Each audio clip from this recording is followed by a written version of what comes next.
Good morning students. आज 12वीं class का नया टॉपिक लेके आए हैं जिसका नाम है एडवर्टाइजमेंट। एडवर्टाइजमेंट का मतलब तो विज्ञापन, जो अखबार में छपते हैं, टीवी में आते हैं, आप जगह जगह एडवर्टाइजमेंट या विज्ञापन देखते हो।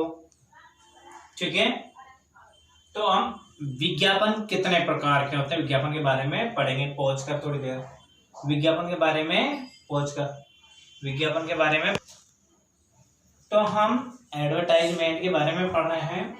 एडवर्टाइजमेंट जो होते हैं हमारी 12वीं क्लास का इंग्लिश का, ये 11वीं क्लास में भी है, 12वीं में एडवर्टाइजमेंट हर क्लास में लगभग आता है जहाँ भी राइटिंग का पोर्शन होता है। तो हम पढ़ेंगे आज एडवर्टाइजमेंट के बारे में। तो एडवर्टाइजमेंट जो होते हैं हमारे दो प्रकार के होते हैं, ध्यान से देखिए। कितने प्रकार के?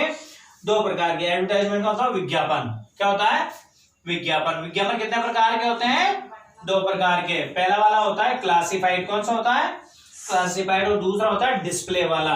तो आपके बोर्ड एग्जाम में क्लासिफाइड आएंगे, डिस्प्ले वाले नहीं आएंगे। तो अब क्लासिफाइड में हम अलग अलग टाइप पढ़ेंगे, जैसे सिचुएशन वेकेंट यानी पद खाली है, जगह खाली है। मैट्रिमोनियल वाला पढ़ेंगे, जैसे वैवाहिक वाले हैं।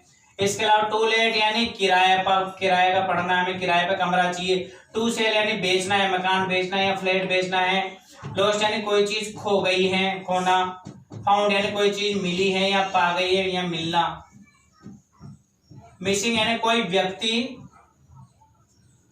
गायब है। ट्रेवल, टूर एंड ट्रेवल यानी यात्रा से संबंधित। तो ये क्लासिफाइड जो भी अखबार में छपते हैं वो हम लोग पढ़ेंगे। अब इन सब में एडवर्टाइजमेंट दो प्रकार के होते हैं, क्लासिफाइड और डिस्प्ले।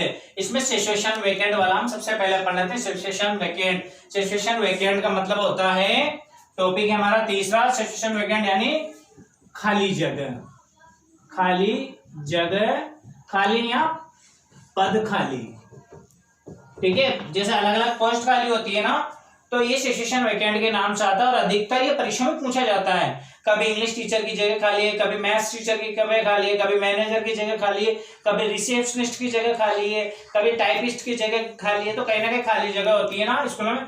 स्कूल से रिलेटेड आपके पद आएंगे। ठीक है, तो अब जिसका भी वो दे दे पूरा सेम ऐसे कैसे लिखना, और क्वालिफिकेशन चेंज करना है। क्या करना है?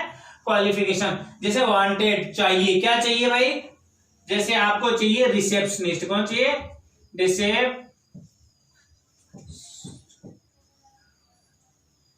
रिसेप्शनिस्ट चाहिए।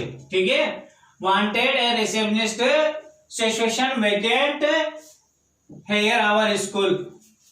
हमारे स्कूल में रिसेप्शनिस्ट की जगह खाली है। रिसेप्शनिस्ट जानते हो आप, जिस स्कूल में घुसते हो और जो सबसे पहले काउंटर लगा के बैठा रहता है और सारी चीजों को आपको जानकारी देते थे। होटल के जैसे बाहर बैठा रहता है, हॉस्पिटल के अंदर सबसे पहले आप जिससे जानकारी लेते हो, होटल के अंदर जानकारी लेते हो या स्कूल के अंदर जाके जानकारी लेते हो, तो वो रिसेप्शनिस्ट होता है जो आपको हैंडल करता है। उसमें अधिकतर महिलाएं होती हैं, लेडीज होती है रिसेप्शनिस्ट की पोस्ट के लिए। तो उसके लिए देखते हैं कि एक रिसेप्शनिस्ट के पद के लिए क्या क्या योग्यता चाहिए। आप विज्ञापन निकलवा रहे हो स्कूल वाले, आपको किस तरह का रिसेप्शनिस्ट चाहिए, क्या योग्यता चाहिए, वो सारी चीजें हमें लिखना है। तो wanted a receptionist, situation vacant in our school. हमारे स्कूल में रिसेप्शनिस्ट की जगह खाली है। स्कूल का नाम है Tilak public senior secondary school Aklera में। एक रिसेप्शनिस्ट की आवश्यकता है। अगर ये रिसेप्शनिस्ट दे, अगर दूसरा दे दे, जैसे इंग्लिश टीचर दे दे, तो फिर आप इंग्लिश टीचर का लिख दोगे, इंग्लिश टीचर की जगह खाली है। अगर टाइपिस्ट की जगह खाली है तो आप लिख दोगे टाइपिस्ट की जगह खाली है, या क्लर्क की जगह खाली है तो आप लिख दोगे कलर के। तो जो भी पद वो एग्जाम में दे दे उस पद का नाम आप लिख दोगे और उसके साथ बेसिक वैसी योग्यता लिख दोगे। अभी तो हमें इसके बारे में लिखना है, ये आ जाए तो ये लिख देना, ये आ जाए तो ये लिख देना, ये आ जाए तो ये, पर एक ही पद लिखना जो एग्जाम में दे। तो इसकी जगह खाली है। एलिजिबिलिटी बता दो भाई, क्या योग्यता रिसेप्शनिस्ट के लिए क्या क्या योग्यता चाहिए। तो देखिए कि वो ब्यूटीफुल होना चाहिए, स्मार्ट होना चाहिए, क्लेवर होना चाहिए और मॉडर्न होना चाहिए। ये क्वालिटी होना चाहिए उसमें जो रिसेप्शनिस्ट होगा। नॉलेज, इंग्लिश का नॉलेज होना चाहिए उसे अच्छी तरह। लोकल लैंग्वेज का भी नॉलेज होना चाहिए, क्योंकि कैसा भी आदमी आ सकता है, उसे उसी तरह के आदमी को हैंडल करना है।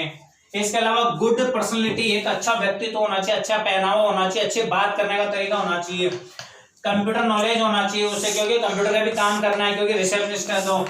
इसके अलावा एमए होना चाहिए कम से कम, ये जितने पढ़े लिखे हो ना चाहिए। मिनिमम एक्सपीरियंस होना चाहिए 2 साल का, उसे कम से कम 2 साल का एक्सपीरियंस होना चाहिए किसको, रिसेप्शनिस्ट को। और सैलरी जो है, अब आप इसके अनुसार सैलरी फिक्स कर दो भाई। सैलरी इसके हिसाब से हम 20,000 रुपए पर मंथ देंगे, पर मंथ, जिसमें सारी क्वालिटी होगी उसको 20,000, अगर कम क्वालिटी है तो कम हो जाएगी उसकी सैलरी। इसके अलावा eligibility and knowledge and experience होना चाहिए।